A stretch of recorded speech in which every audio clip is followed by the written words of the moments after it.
Hello everyone, it's Miss Jones from White Rock Hills. I wanted to read you a story today for my read aloud. I am going to be reading Not My Girl. This is one of my favorite stories and I hope you enjoy it. But remember, before we read any story ever, we always do a thinking job. So we ask ourselves a question at the beginning to keep us engaged until the end of the story. And at the end of the story, we're going to revisit our thinking job question. So today, your thinking job while I'm reading is, how did the main character's feelings change through the story? So I want you to notice her feelings and her emotions at the beginning of the story. And then we're going to look at it again at the end and see how did her emotions change throughout the story. Alrighty? Okay. Not My Girl. It was as though the wings of 1,000 birds soared in my heart, propelling me back to my family. I leapt over the side of the boat and ran towards my mother. Her face remained as still as stone. Not my girl, she called in what little English she knew. The birds in my heart fell from the sky. That sounds really sad. Her mom told her that she's not her girl. I caught a glimpse of my own reflection in my mother's hard eyes. The long braids she had once lovingly plaited had been cut away, along with everything she remembered of me. I had grown tall and very thin from 2 years of hard chores and poor meals at the outside school. When I left my hometown, I was just 8. Now I was 10. In that time, I had learned how to add numbers, how to read books. I had perfect table manners and knew what to say for my prayers. I could speak English and French, but I no longer knew the words in my own language to tell my mother that I was her girl. Not my girl rang out again like a sharp ruler slapping a desk. Look at her face. Her mom's face has tears in her eyes. I turned to my sister and brother. They just stared. I tensed to run, but my father caught me in a tight embrace. Oliman, he whispered. I had not heard my Incu name in so long that I thought it might shatter like an eggshell with the weight of my father's voice. At the school, I was only known by my Christian name, Margaret. I buried my head in my father's smoky parka, turning it wet with tears. I felt a touch much gentler than my father's strong grasp as my mother's arms joined his. Together they sheltered me in that safe place between them.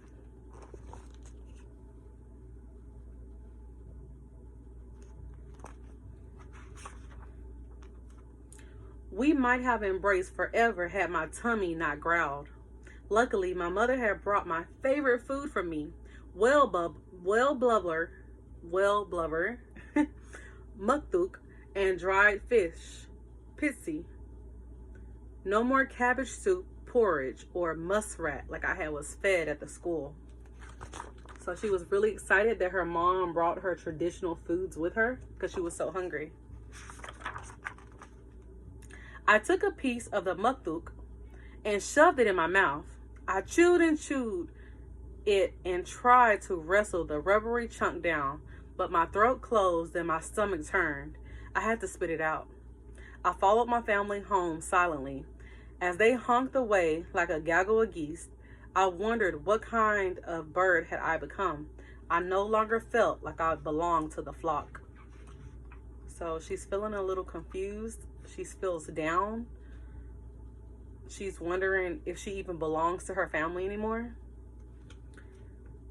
As we neared our tent, I caught sight of my father's sled dogs. I ran eagerly towards one, but she sprang at me with a fierce snap.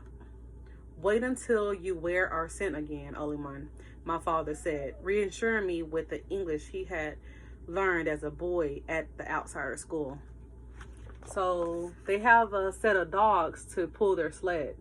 And the dog that she ran over to that had been knowing her whole life, the dog was unfamiliar with her and tried to bite her. How do you think that made her feel? Probably really sad. My first few weeks at home were difficult. I could not eat the food my mother prepared. I relied on my father to translate almost everything, and I had lost the skills I needed to be useful. I couldn't set traps, skin hares, or pluck geese. I knew how to recite verses and make my bed, but those things did not help feed the family. I wish my older sister had not moved away. She had been to the outsider school. She would have understood how hard it was to return home as a stranger. One day, after I tangled a fishing net, my mother gestured for me to go play. Imagine how that made her feel. She likes being useful and allowing her family to depend on her for like taking the hair off of rabbits or plucking geese, setting traps to catch animals that they would eat. And she didn't know how to do any of those things anymore. And when she tried to help her mom with a fishing net, she messed it up and her mom sent her to go play. So she wasn't useful. That made her feel really, really sad.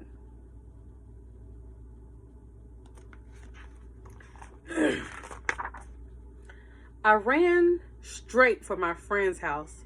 She was my best friend from school, and I wanted to see if she would like to go hunting for goose eggs, a food we both really loved. Her mother met me at the door with a stern look. My friend joined her. My mother and father say I am an outsider now. They do not want me playing with children from the school, her friend said timidly before closing the door. My friend Angus was my only friend. Her words stung almost as deeply as my mother saying, "Not my girl." Look at her friend and her mother standing at the door. Everyone thinks she's an outsider. Dizzy with hunger and disappointment, I stumbled home. A dog leapt up as I approached. Wanting to know if I would always be an outsider, I offered my hand. The dog answered with a snarl and a flash of sharp teeth that nearly took off my fingers. I retreated to the corner of the tent and hid in my favorite book until my family returned. So she's all alone. My sister had caught many fish and I was jealous. Then my mother placed her hand in my hands. She guided the knife up the fish's belly and patiently showing me how to gut it. That night, I reached for a piece of fish. I thought for a moment how embarrassed I would be if the nuns could see me eating with my hands. But I was proud that I had helped to prepare the fish, and it had been a long while since we had a meal I could eat. So I gorged myself. Look at her, but she's excited that she was able to help her mom and her family prepare that meal. Like she was useful again. When the air turned crisp again, one of the dogs had a litter of puppies. Angus would love them. I had relearned many of the words of my people, so I decided to try to see her again. I carefully snatched the soft pup, belted it into the back of my parka like a baby, and set off. My hand trembled as it struck her door. No one answered. After a long wait, I gave up. I walked down the beach, took my puppy, and played with it, and sang it songs I remember from school. Arriving home late for supper, I quickly stripped off my parka, forgetting the puppy. My father leapt and caught it just before it hit the floor.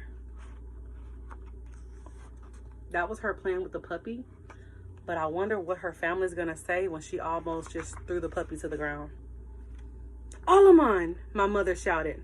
As I looked at the nearly lifeless body, I felt a shearing of remorse.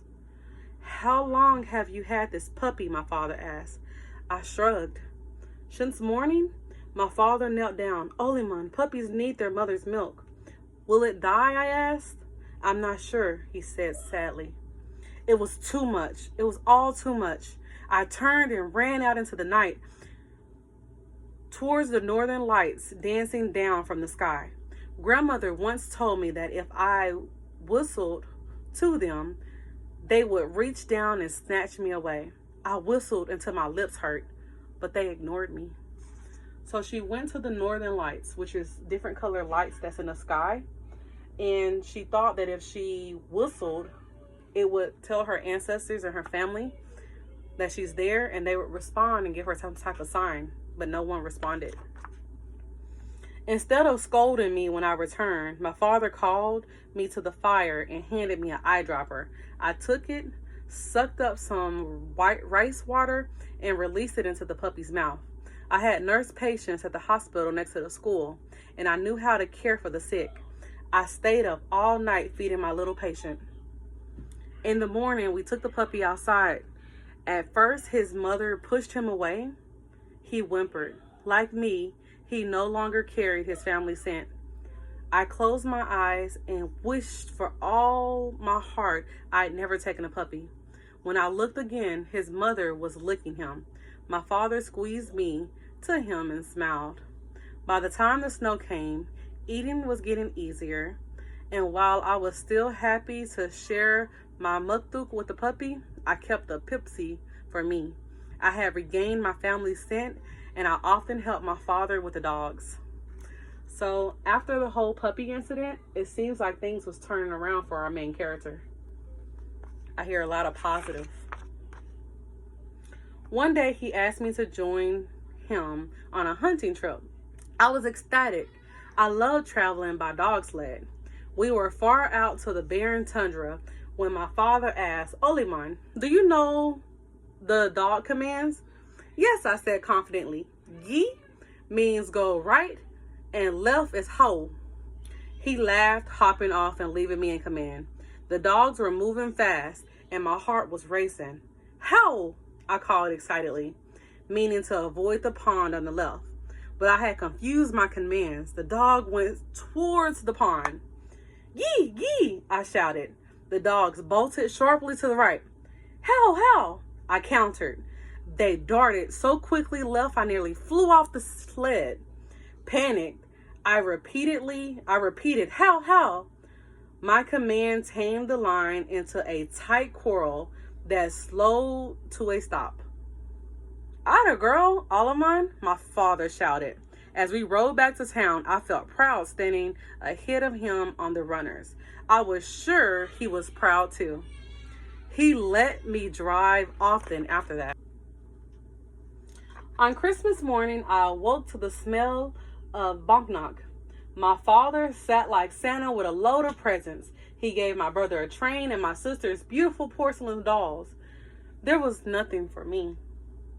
I cried. I had tried so hard, but still did not belong. What's wrong? My father asked. I wanted a doll, I sobbed. So now she feels that she doesn't belong again. Look how sad she looks. I wonder what's going to happen next. I thought you were too old for dolls, he teased. Maybe you are not big enough for your own dog sled. My own dog sled? I ran outside to find 6 dogs hitched to the new sled. I hopped on and drove around town beneath the dancing northern lights. I passed by Angus and her mother. At that speed, I could not see their expressions, but they both waved and they cheered me on. As I neared home, I saw that my father had his own team of dogs hitched and my brother and sisters loaded on his sled. I slowed, allowing my mother to climb on the riders behind me, my eyelashes freezing with tears.